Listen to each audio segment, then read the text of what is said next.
Hotep Griot Nation, y'all know who it is. It's the capital UNCN. I'm standing next to none other than the man himself, Jomo, over at Wofo. Didn't mean to rhyme, but it just happened like that. And check this out, brother. What we want to do, man, we want to let people know what Sankofa Days and what Juneteenth is all about. And, you know, we came here last year, some great things. We didn't get a chance to participate in the full activities. However, this year we want to we want to get involved as soon as possible. And so we standing here, I think it's the middle of May right now, and we trying to get it well in advance. So tell us about it, bro. All right, greetings. Give thanks. I am Ras Jomo. As you said, I am the Executive Vice President of the Juneteenth Festival. And in the city of Buffalo, we're going to be going, I think, on our 42nd consecutive festival. And we have one of the largest festivals in the United States of America. For those who need to be reminded, it's one of the celebration points that's rallying around the emancipation of slavery for Africans here in America. It's one of the rallying points because there's a lot of different histories and there's a lot of different pinpoints of who really got freed and under what conditions. You know what I mean? Because you have to study that Emancipation Proclamation and read who were actually liberated, because people who were not in the rebelling states, that clause didn't really apply to them. So we need to really kind of know about, the different aspects and different particulars of what we identify with. So here in the city of Buffalo, it was during the bicentennial that our founders wanted to have something that we can look forward to celebrate during that time. And as many of you know, in 1776, we were still legally classified as enslaved individuals. And the emancipation, in the United States, of the Declaration of Independence, we weren't really included in that celebration. Exactly. This is the history that need to be told. So our founders here were looking for some alternative and some things that could identify with ourselves and our history. And here we are in the 21st century. We've added about maybe like 15 years ago something called the Sankofa Days. Sankofa the word coming out of Ghana. It means go back, fetch, and return. There are a few different symbols used. One of the symbols is the symbol of the snoofu bird. Body is facing forward. His head is looking back. And, loosely it means it's not taboo, or there's nothing wrong with going back to your past, getting what you need in order to move forward. We don't want to look in the past and get starstruck. We need to move forward because there are more generations depending on our actions right now. Absolutely. All right. So during that reality, we talked about educating our people on some BC things, before captivity. Yes, sir. Because if we're only looking at history based upon what happened in America, we are shortchanging ourselves and our ancestry about our potential. Absolutely. So BC, we said, and even talking about a Juneteenth and a celebration of enslaved Africans, because we're not slaves, we were enslaved. Because of that, it becomes important to know, what were we before we were brought here? Very, very interesting, depending on who you are, where you start your history. If your history is starting in slavery, then you're limited by how other people are defining you. But the people who were stolen against their will, unless we came here with green cards and we had traveling papers, the majority of us were brought over here under forced conditions. So unless your family got the papers where you requested citizenship or you transferred from a green card here, you're evidence of stolen property, basically, up until right now, 21st century. Yes, sir. We were forcibly brought here, but the people who they brought here, they weren't Negroes, they weren't niggas, they weren't miseducated, they weren't lazy, and they were not shiftless. These are the people who were the continuation of the ancient dynasties for thousands of years in Africa, who already had universities, who already had farms, who already had education, who already had language, music, art, and culture. And not only in America, because we're universal people, we also need to find out what happened to Africans who were taken to the other four corners of the earth: Puerto Rico, Cuba, Haiti, Central America, South America, all of these Americas, and even in the so-called East and Middle East. Absolutely. Now we begin to expand, going back on what Malcolm X was communicating, how we need to build better bridges with ourselves all around the world. Just like this program, what you're doing. You're traveling all around the world, and you're getting our story from our Absolutely. perspective. Sankofa Days allow us to look a little bit into history and find out who were we before we were brought here. What happened to us here during enslavement? What happened in the Caribbean during enslavement? And also, what has happened to us since the emancipation? What's happening with our economics? What's happening with our history? What is happening with our communities? What's happening with our businesses? So when did Sankofa Days start in relatively to the Juneteenth celebration? Sankofa Days are now 8 days before the official Juneteenth weekend. So on June the 9th in the city of Buffalo, we're going to have the flag raising, the liberation flag raising at 12 noon in front of City Hall. Red, black, and green.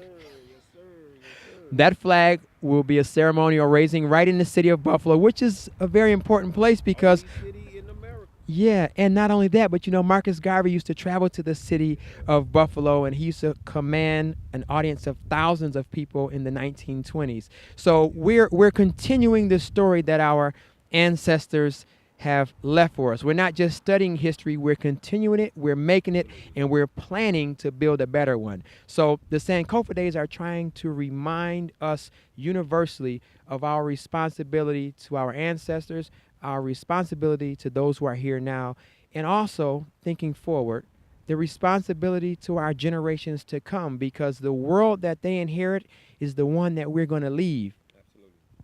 All right, so my question is, you over at Wolfo, right? Yes. And so what is the role of media in regards to what it is that you just spoke? I know we both are in radio. And so the media platforms that I knew about, the radio platforms with Bob Law, there was a national black media platform with agendas and that tied everybody's efforts together across the country and across the world in terms of our liberation struggle. So with where you're standing, with where I'm standing, I know we have started the work of time together. So how do you see media in the 21st century based on social media and everything else that ties into it? How do you see its role in our liberation? The responsibility of educating your people is your responsibility. Yes, sir. Throughout history, we have watched what has taken place when others are the primary educators or miseducators of our people. Marcus Garvey talked about propaganda, and he said that we have to be the ones who are our own propaganda creators. So as we inside of the history, you have different people as we begin to study history. In Mali, they use the word jelly. In other parts of West Africa, they use the word griot. These people are the ones, not just for playing music and just making people dance, they're responsible for educating and re-educating you on yourself, your family, what your community responsibility is, and the progress of our nation.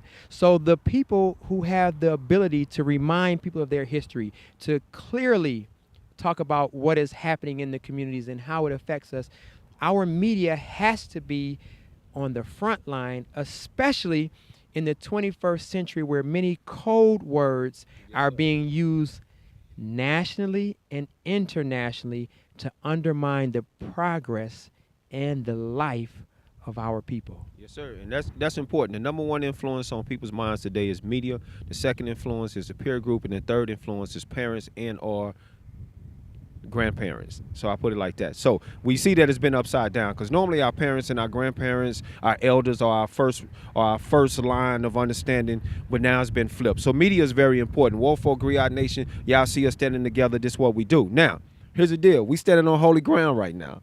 And the brother was giving us an education before we started, before we started live. And I wanted him to go into some of the things because y'all are not going to believe where we are standing right now and some of the things that have happened. So I don't know. And as he said, every city that we go in, it's our responsibility to get this story. So we getting ready to hear it right now. Well, this area we're standing pretty much right now on the corner of Michigan and Broadway. And inside the city of Buffalo, this is designated as the Historical African American Heritage Corridor. When many black people were moving to Buffalo, especially as sharecropping was declining and the age of industrialization and moving up north came into being, this place was very important because right over our shoulder, we are looking at the Michigan Avenue Baptist Church. That is the place where those who were along the Underground Railroad Trail These people were housed and safe here until they can get safe passage across to Canada, which is less than 4 miles from where we're standing.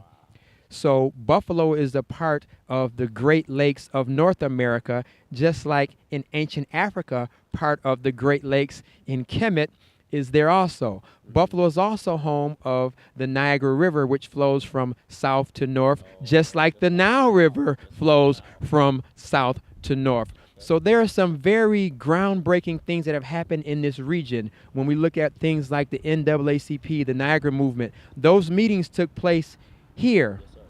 And as we talk about music, we talk about media, we're standing right next to the Colored Musicians Club, which was founded and set up for black musicians in this era, in this area, at a time kind of similar to now, when black people could not control music, nor would they be included in mainstream. We did something called created our own, like that Kuji Chagalia kind of idea. Self-determination did not allow us to stop doing what we were doing. We had to create for self.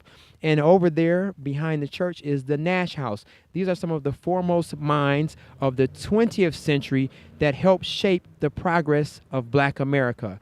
So there is a whole wealth of history just in this block. We have one of the, the oldest black-owned radio stations. You have the Colored Musicians Club. You have the historic Michigan Street Baptist Church. You have the Nash House. There's a living history taking place here.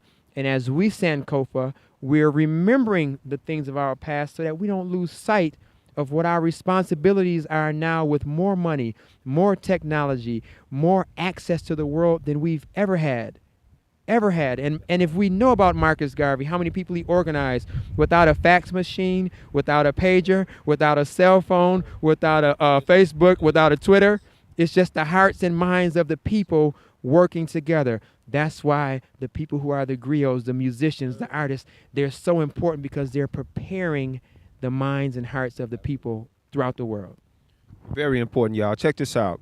For a minute, I was lost, right? I was caught up in the energy, man. The brother started moving. I started moving with him. When you're actually standing here, you can feel the energy. I've always been able to feel the energy in Buffalo. There's actually a street called Harriet Tubman Way. Imagine that. A lot of buried history, or attempted to be buried history, exists in Buffalo, but the energy still exists. So what are some of the specific activities that we can look forward to in Sankofa Days? I know last year we did a poetry night that was beautiful, and there's some other things I know we did at the Foot of Fair. We did the Ma'afa. And so what are some of the other things we can look forward to? Well, some of the things we can look forward to, we're talking about Friday night, Friday afternoon, we are going to be raising the red, black, and green flag on the June the 9th. On the June the 10th, we are going to be at school. The school is called Hamlin Park.